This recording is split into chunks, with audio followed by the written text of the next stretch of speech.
case, I would like to ask Joanne if under 2A in your minutes, I think it was the second sentence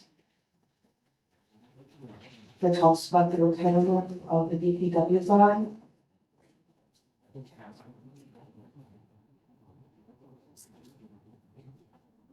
Yes. It could be, I'll just say this quickly and then go back if you want. The library's custodial vendor has been asked to increase the number of sites they clean with no increase in the time due to a DPW retirement. That's all just understand. Okay. Are there any other comments? In that case, all in favor? Thank you. We do not have anyone here that interested in speaking for the general public. Should we move? So I have two main items for consideration this evening. One is to have the board vote in support of the joint budget that I have shared with you. The budget will be reviewed tomorrow by Ruth Sanderson, Treasurer, and Wilson Administrator. That'll be the first pass at this, aside from your comments and input. What you're looking at here is essentially a budget that, in spite of the fact that it is larger than last year, is essentially the cost of doing business, what it will cost to do on July 1st, what we've been doing on June 8th. There are a couple of additions here. Most of those fall in the line for computer resource services. We have some just some new and additional expenses there that are unavoidable based on changes to our IT setup. And those are noted here on the budget minutes that I sent around. So one increase in the expense here is that we will be adding 5 more computers for a total of 20 computers. Those computers are supported by CDB Mars through a contract to do all of the system updates and troubleshooting to make sure that they do what they need to do with minimal downtime and minimal breakdown. So that's basically gone up by I would say 25%. This is actually the best guess. I don't have the related estimate from them, so there may be some additional increase, but that's my best guess for what that's going to cost. For Onyx Deep Freeze security software, that's again increasing it by 25% to account for the 5 computers.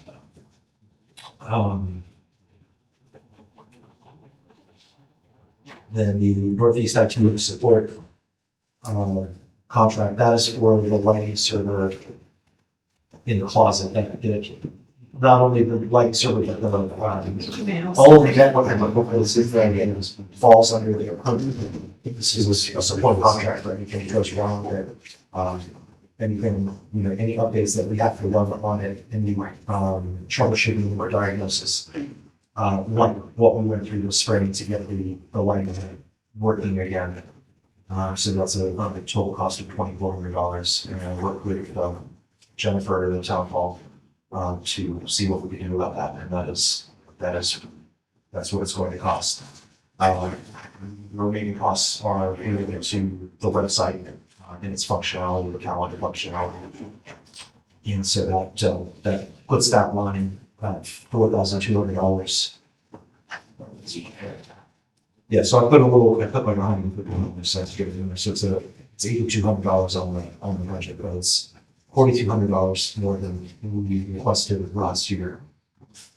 And then the other changes, of course, the cost of library books, library materials, subscriptions, databases, those sorts of things.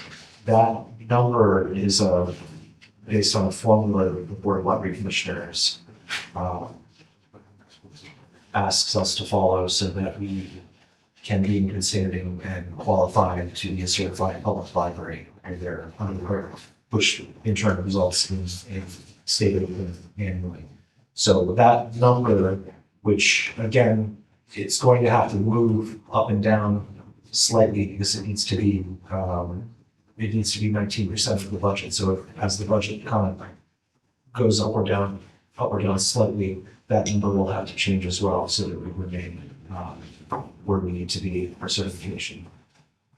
And other than that, those are the main changes. This budget, obviously, as you can see, reflects no change in my salary. The changes to library salaries are what is indicated by the contract that that covers those employees. And the longevity payments are also what's indicated in the contracts that are to employees that qualify for those longevity payments by virtue of having been here for more than 10 years. Yeah. Yeah, I'm trying to understand note 3. So this pertains also to the part-time library salaries. We approved but did not use 19,760 from the Smith Fund. Because we didn't have the personnel in the hours at this point. But we can use the Mass Cultural Council money to do that. Is that correct? Also, I just don't understand when you say,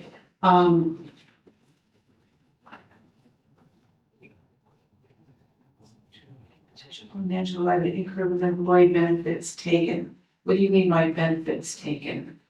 So we have to be, if someone becomes a benefited employee, they're able to take the benefits that are offered.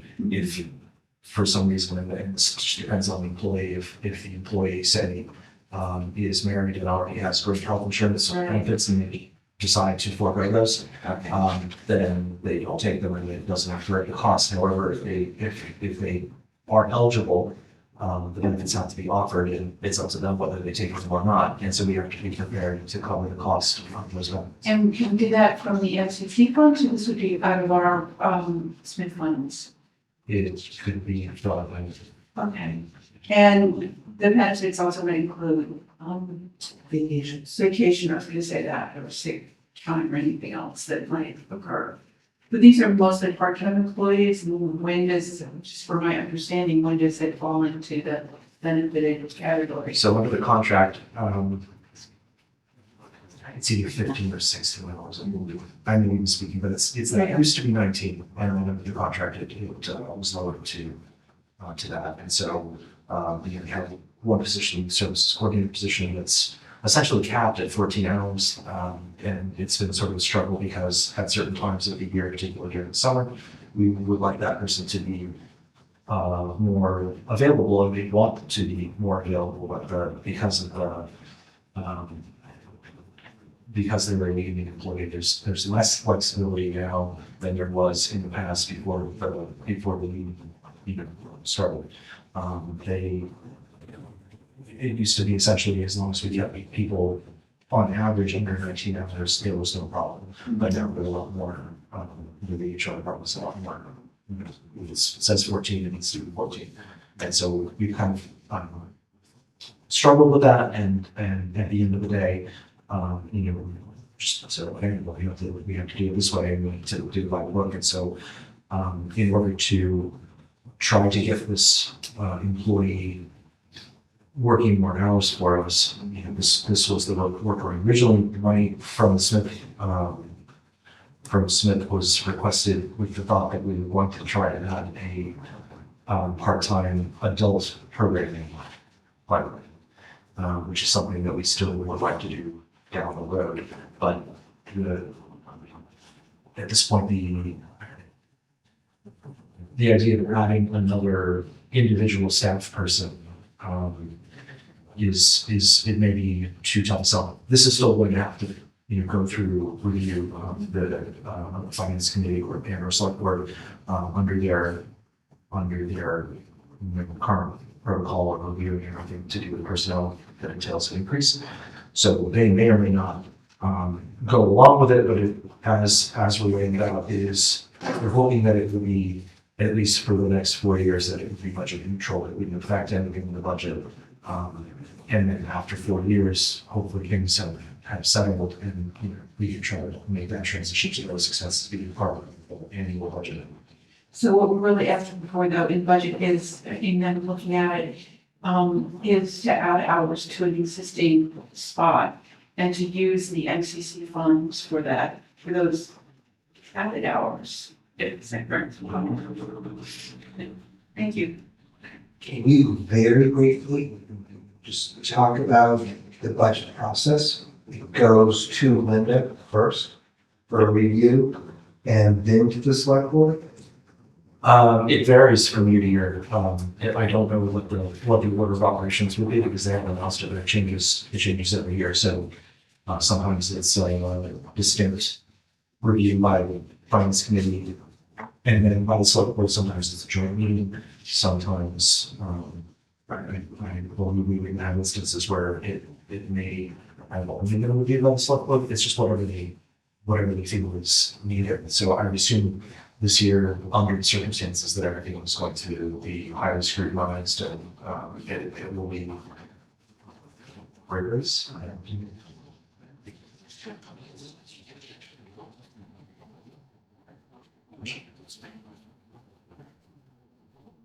Andrew, I'm correct in thinking that 1573 it was our CWR's contribution.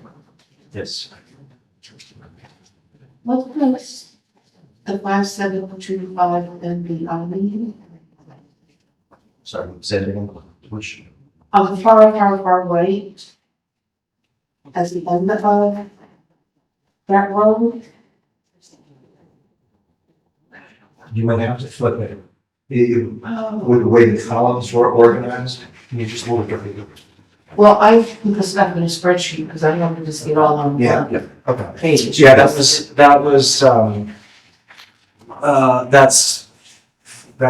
was meant to be locked off. It was a note to myself as I was doing the math on this, but that is essentially what's talked about in the seventh note here. Yeah, that's not it. The sixth. So 10% of the 19% of the budget that covers material expenditures, 10% of that amount can be used to purchase technology for direct patron use. And so that was, rather than saying, oh, well, we've got a line in the budget to buy computers, we have a grant from the MBI that was put together by Alex to provide us with that as well as the cost of our hotspots. So that money can be counted towards Right. that. The 19%. So yeah, so that's what that note was. Well, it's just, the MBI looks like MBL, looks like that wasn't, it didn't have a dollar sign and I was. Right, yeah, that's just fine. That's fine. Thank you.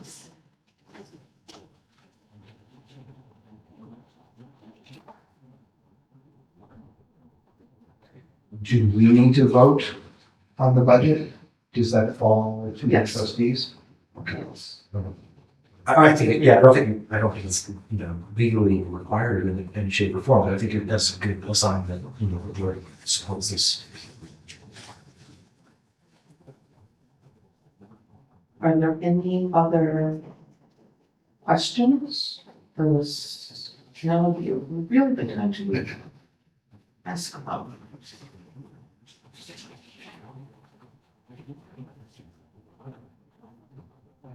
Oh, there was one other correction here on the notes that I provided.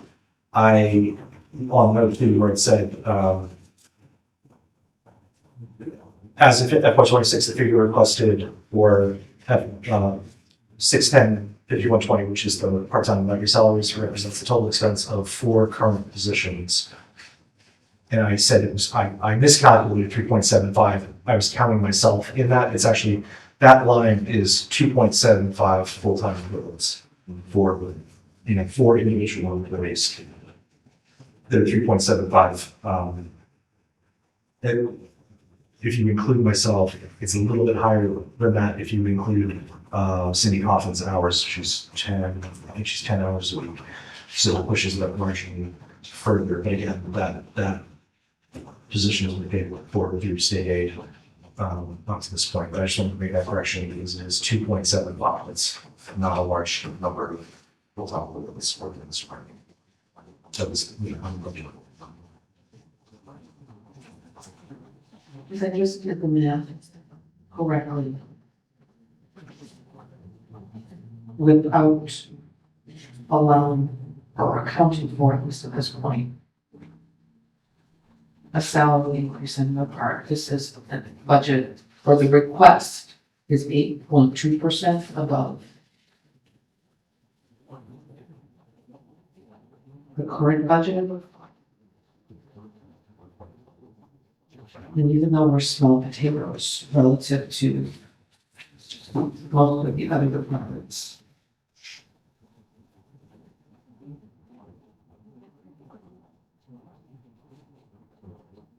I have some concerns about how that will play out. I am happy at this point to say this is our request, and this is why it's needed. which is what we've been asked to do. We've not been asked to get ahead of the select Okay. and finance committee or the town voters. We've been asked to put forward what our, minimum requirements are to Okay. continue doing the work that we do today. As I said, when we move from June 30th. So to July this is essentially a level service budget. Okay. And Lynn, you were comparing the 299,000 to the 276 to get the 8.6 Okay, or 8.2. Okay. Are there any other questions? Comments or thoughts? Well, he's going to have a motion to move forward with the FY27 request budget as presented. So moved. Second? Any further discussion? All in favor? Okay. Next. And the second item that I will ask for the board to consider, a year ago, I requested the amount of $10,000 from the Smith Fund in order to supplement our programming schedule of programming offerings, which we did spend the vast majority of it this year. I'd like to ask that the trustees support that amount again for the calendar year 2026, not the fiscal year, the calendar year. And we'll run in parallel to the funds that we request from friends of the library. The amount that we requested from them last year was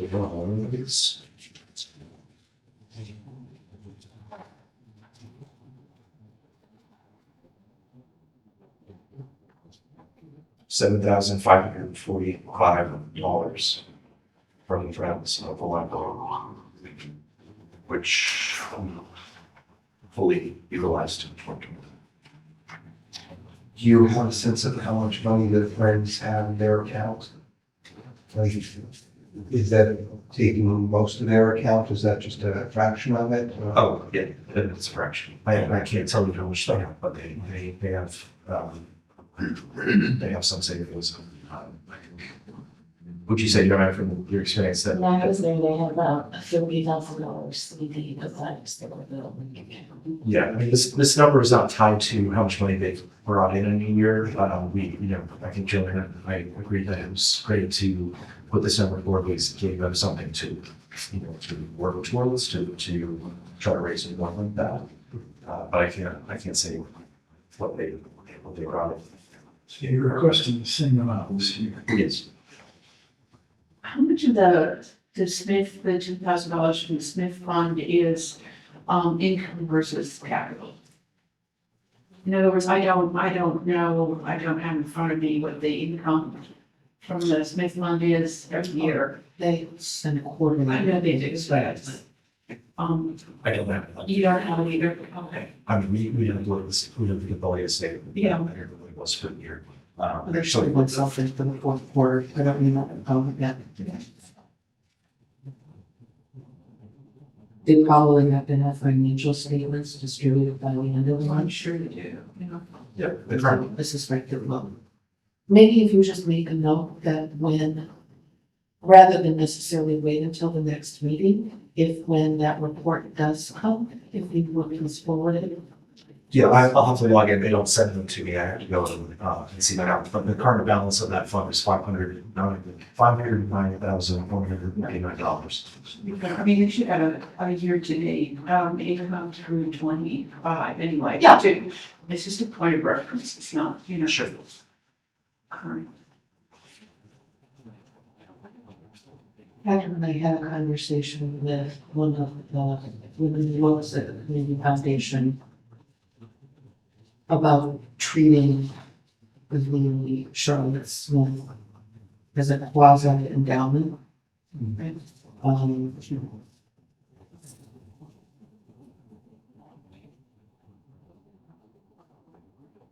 I think my conclusion, I don't remember the conversation precisely, was that even though at the time the income was fairly healthy, formalizing a process. And, by the time you take some moving average and take that amount so that you're not taking all of your income, it started getting kind of complicated, and I wasn't entirely sure that it was worthwhile. Do you have a recollection? It would be unwise to use all of the income generated. And what I know, like UMass and other places typically do, is what they take is a percentage of the income, so that a chunk of it is reinvested, so it continues to grow rather than remain static. And I wasn't sure we wanted to be bound by sort of a strict formulaic approach to using the funds, because I think like now, even though we are fortunate to have several options,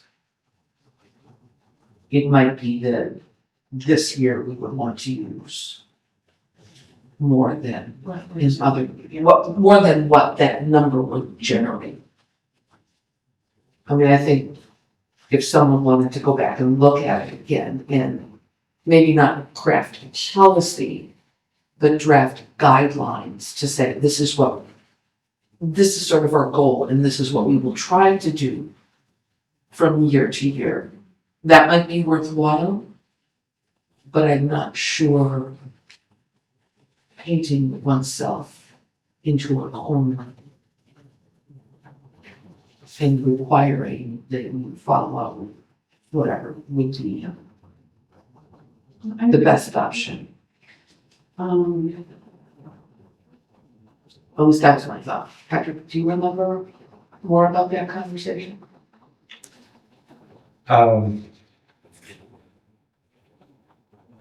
I do not, this is not really, trust funds are not really my bread and butter. I understand the principle of wanting the fund to grow. And I think the fund has been here for roughly 5 years, and I think this is the second, or is this the third year? I think this is the third year that we've drawn money from it out of 5. So, I mean, I think when it started, it was at about 435, and it's at 5 now. Can you tell me what this fund is? It sounds like it's a legacy that It's a request Yeah. from Charlotte Smith, who was a chemist and worked for the federal government, and she was also a quilter, and she voraciously read mysteries and was at the library all the time, and we had no idea that we were to benefit from her demise. What I was told by friends of mine who knew her well was that she did not want the money she left to the library to become part of the construction and whatever, because she felt that that was a responsibility of the town. And so we now have the funds that are otherwise unrestricted in their use. And the fund is what size? It's on the director's report, the last page, It's 509,000. Thanks for the history lesson on that.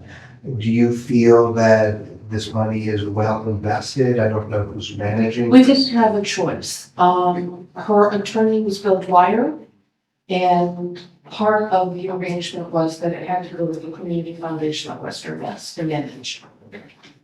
So we did not have, I think there is some ability to decide how the money is invested within the community foundation. I think we're not able to steer it and there are various. Levels of risk. Sure. Yeah. Do they take, I mean, I think I've asked this question before, do they take a fee for the management? Yeah, there's a management fee involved, yeah. Of course. It's So fine for that. the fund is for the library, but it's managed by, so by the Community Foundation of Western Mass, yes. They manage a lot of other funds. They also have the funds that were our capital improvements fund. Hmm. Because the town doesn't have the ability. They do it for a lot of towns. Right, yes, That's what. yes. But Linda's office doesn't. No. It's kind of a regional umbrella Yep. foundation. Is this the point that we need to make a motion on the $10,000? So moved. So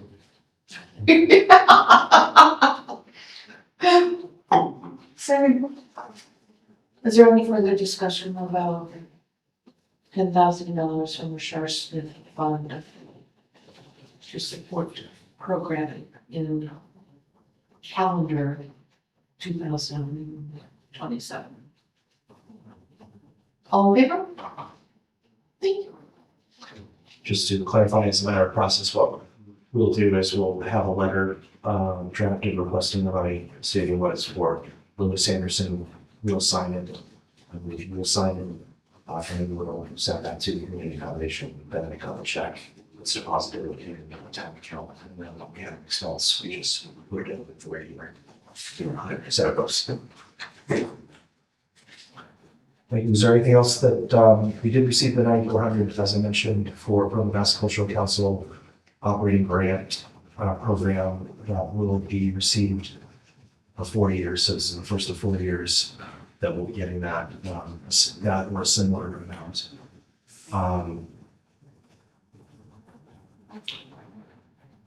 Yeah, was there anything else? Was there anyone that wanted to pass it on to the rest of the board. Do you want to mention the possibility of that other source of funds? Do you know?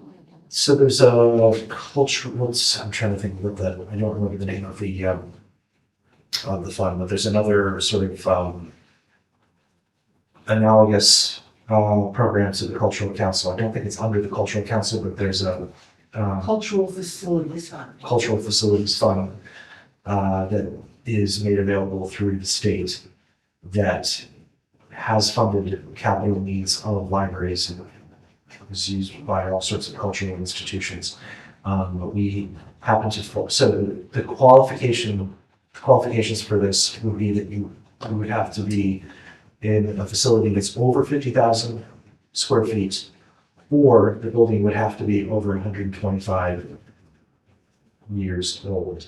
And we have a new building, but we don't have the 50,000. So I wrote to the folks that administer that and said, that doesn't really seem fair, that you're, in a community where you've done the right thing, and you've maybe made a large investment that may be more difficult than it would be in a large community. Why would smaller communities be held outside of this? And they said, we completely agree with you. This is actually, there's legislation currently to see if that can be corrected to close that donut hole. So that is that grant was already closed for this year. But when I came across it, saw that this could be something to keep an eye on for the coming year. I think the application would be in the fall. I thought it would be worthwhile to reach out to them and say what gives about that. And so, with any luck, that could change very soon. So we'll see. Talking about it on that. There was one other thing in the director's report that I wondered how we can push out, and that's the lead certification. Yes. I just wonder what else we can do. I worry about that money going away. Yes. Can you define legal certificate? Boy, this is always when we need to look it up. There are certain standards that are set by the architectural community that if you achieve them in terms of using construction practices and materials that allow you to construct a more sustainable and environmentally friendly building, you can have these levels of certification. Like the Hitchcock Center in Amherst achieved the highest level of, So they get this platinum status or something. yes, that's something like that. It stands for Leadership in Energy and Environmental Design. So for why this matters to us beyond being stewards of the environment is that through the Board of Library Commissioners grant program that paid for this building, there was an incentive grant that if we achieved LEED certification, we would get an incentive grant that for us, because we were at the smaller end of the scale, was a minimum of $100,000. So we've been waiting for the certification for some time. Part of why it's been hung up was that the building was intended to have solar panels on the roof from the get-go, which has been delayed, stymied, whatever, from happening. Working. It doesn't matter, working. Right, I'd like to think it's just delayed, but so Held up might be more. yeah, fingers crossed. But Wonderful, God. yeah, so that's why it matters, as opposed to it just being a certification or a ribbon that we can wear proudly. It's about getting that money that we have been led to believe that we should be able to expect, and that we have been thinking, and who knows, it's been some years now. I don't know what's changed. I don't know if the standards change, and we're just wherever they go to. But we were led to believe that it was still possible that we would be certified as a LEED building without the solar panels. But it did slow things down because we wanted to see if it was going to happen. We're obviously also in a slightly awkward position relative to the design team and our, project manager because of the stuff with the roof. So things have been as flowing as smoothly as they could have been over the last couple of years, unfortunately. Is it best for us to apply for that? That's something that's through the architect. And Senator, we believe that they've already applied. They said that they have not submitted the information. Every time that I've talked to him for the last 6 months or so, he says he's waiting for information from his engineers. It feels like a runaround, but what can you do other than, show up in the office and say, Could we, as a board tonight, resolve to ask that question from the board? you could send a letter to them. We could request. That would be advisable, just to keep it in the forefront. Another thing we could do is request that the town, I mean, the other thing is here that we've already paid for the services to submit this. It's not something that we're gonna get a bill for, down the road. We've already paid for these services. And, at this point, we're just waiting to get what we paid for. So, one thing we could do, instead of, I'm a reasonably nice person, so when I call up, it's usually a pretty cordial conversation, but I have to go. We could certainly ask the town administrator, who's also a very cordial and polite person, but he's also a police officer. To call him and say, what can we do about this? What can we do about this? I would suggest that we do something like that, either have the town administrator or we send a nice letter. Do you want a trip into Somerville? Pardon? Do you want to take a trip into Somerville? We'll send Want to you. go to some, I would skip the nice letter because at this point, They've been sent already. they've been sent verbally. I would send a letter, CC the town administrator. Yeah. And maybe even the town attorney. Yeah. I'm so good. I think the informal ask. I think it's more formal. I think a letter, But the formal letter is, He's warms at this point. I think it's too. and I think that it should come from us. I don't think that we are the stewards of this building, and I know I'm the constant reminder of that, but when we were in the other building, we did everything, and I don't think we should push our job back to the town administrator. But CCing him on it and CCing the attorney, to me, makes a lot of sense. Absolutely. So do you want me to have that letter as the secretary? That's okay with everybody else. It works for me. How would you help me? Of course. Yeah, okay. I would also say though that, when it came to our tracking down some of the documents that we needed from Mark Sullivan, when we needed to hand those over to Gail for examination, that Mike was very willing to help in that regard. I'm not saying that we should push that onto his desk because he's got enough to worry about, but I do think that he would be willing and able to pick up the phone and say, hey, what gives done? But I think the first, I would Yes, like to see the first step. absolutely. But I feel that we would get the support from that office when the time. Oh, yeah. Oh, absolutely. Is there any possibility it could have a negative effect? I don't see any. Yes, we've already paid for it. We've already paid for the service. I don't see. Reasonable expectations. A lot of money. I had one more thought, just to go back to the facilities.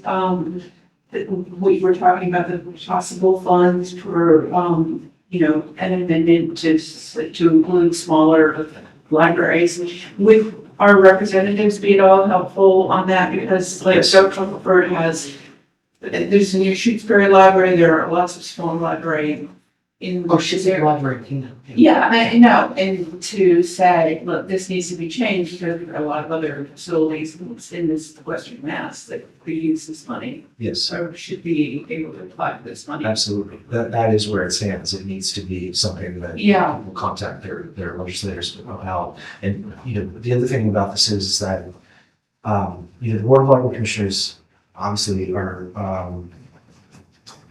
the grants that they provide for construction are, they're sizable, they're substantial, they're enough to make these projects, a reality in places that they probably otherwise just would never happen. But there is nothing in the Board of Library Commissioners grant program that covers a situation like this.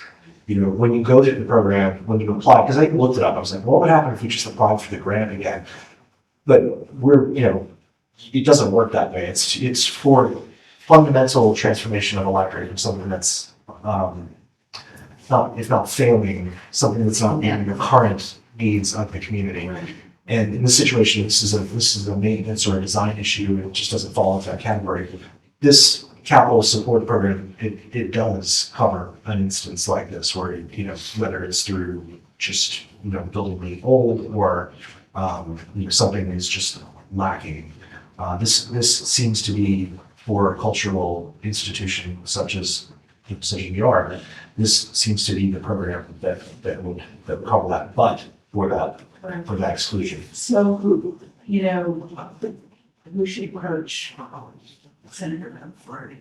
I think you all should. All six of them. Right, Yeah, on behalf of the board, yes. but this is not to suggest, let me collect some information about what the numbers actually are for whatever the bill is, and I will, Yeah, I don't know if it's a bill or it's just a regulation at this point, but well, I'll find some more information about specifically yeah, what the what situation yeah, is that they are trying to change. right. Because I think that she would be very helpful. There's a lot of, She was given a fair amount of clout, and also, I mean, she represents an area where there are a lot of smaller institutions that don't meet the threshold that they're setting. Well, I believe she's on the Ways and Means Committee, things like that, or she might be the vice chair. she's gotten herself well integrated. And I think she's able to make some things happen. She's done a good job. So I send this letter and ask her to get on board. Yeah, they're two different. They're two different things. Two different One is will develop the lead certification request letter, but then also the cultural facility fund letter. I will do cultural custody. Is So, that one? yeah. So two separate items. I just wanted to make one last comment about the director's report, and it's not because Alex came in, but the reason we are able to get additional custodial service is because Alex recognized that he didn't need as much as was being allocated. And so we are truly, truly appreciative. Thank you. But I was gonna say that anyway, even if you weren't here. You're welcome, absolutely. Thank you. No brainer. Let me know when you need to look through IOL. I'll give you bring over to the building. Anything else on the director's report?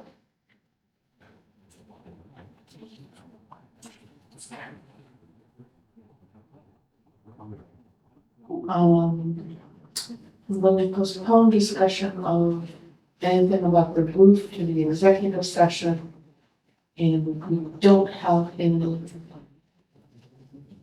on the strategic plan, is there anything anyone else has in mind before we go into executive session?